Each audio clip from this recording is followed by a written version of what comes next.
In the year 2147, humanity had reached a zenith of technological advancement.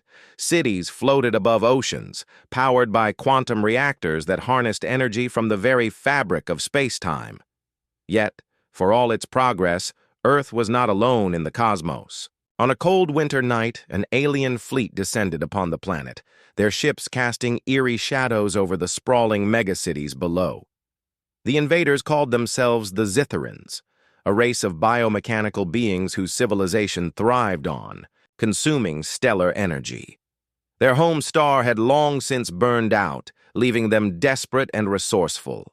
The Scytheran mothership loomed like a mechanical leviathan in orbit, its surface bristling with weapons capable of reducing continents to ash. But instead of outright destruction, they broadcasted a message across every frequency: surrender your energy reserves or face annihilation.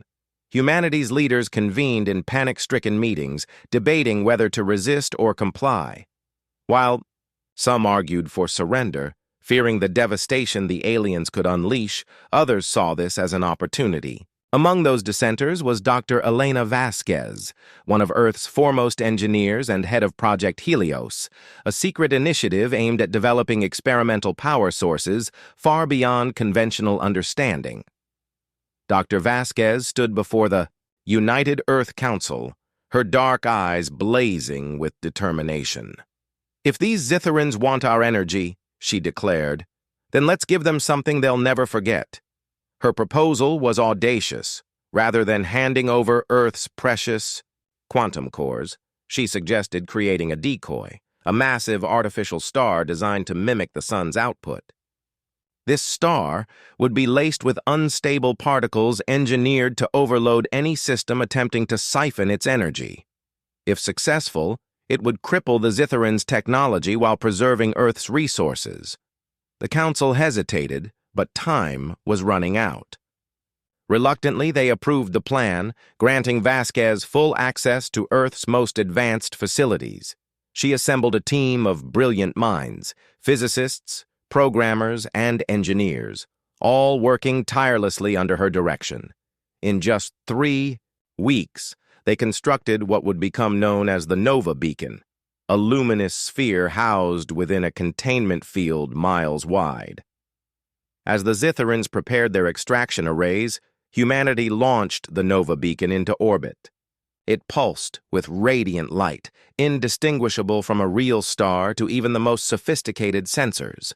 The aliens, unaware of the trap, diverted their attention to the beacon, eager to harvest its seemingly infinite energy. On board the Zitharan command ship, Admiral Zixor observed the glowing orb through his vessel's viewport. His elongated form shimmered faintly beneath layers of metallic plating. "Begin the transfer," he ordered, his voice resonating like grinding gears. "This will sustain us for millennia." What Zixor didn't know was that the Nova Beacon was more than just bait. It was a weapon. As the Zitherans initiated their energy siphoning process, the unstable particles embedded within the beacon began to destabilize. Streams of plasma surged uncontrollably into their systems, overwhelming their conduits and reactors. Alarms blared throughout the fleet as entire sections of their ships erupted in fiery explosions. Back on Earth, Dr. Vasquez watched the unfolding chaos from a secure observation deck. Her hands trembled slightly as she gripped the railing, but her expression remained resolute. "It worked," she whispered, though no one else heard her over the cheers of her team. But the battle wasn't over yet.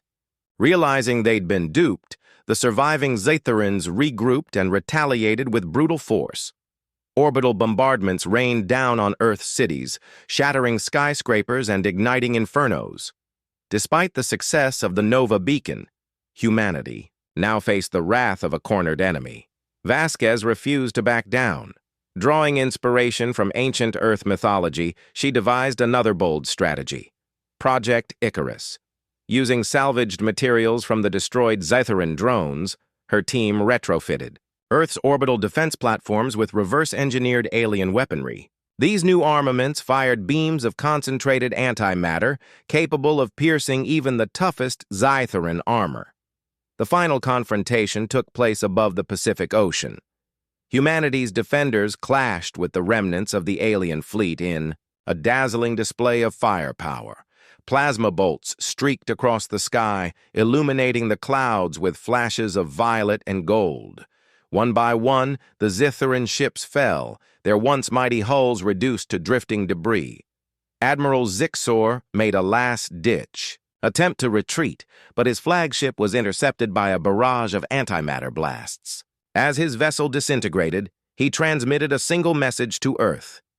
"You have earned our respect and our vengeance." Then silence. When the dust settled, Earth emerged victorious, but scarred.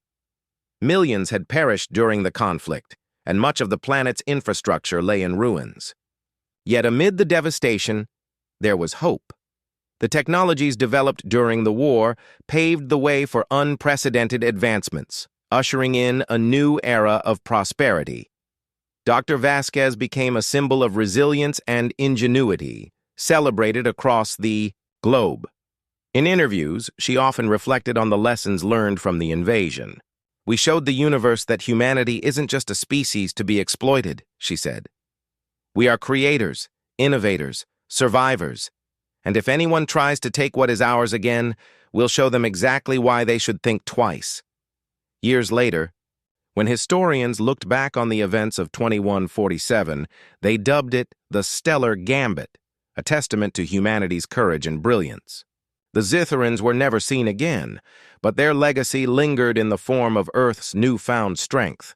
For better or worse, humanity had proven itself a formidable force in the galaxy, and somewhere deep in the void of space, the remnants of the Nova beacon continued to burn brightly, a silent reminder of the day Earth turned the tables on its would-be conquerors.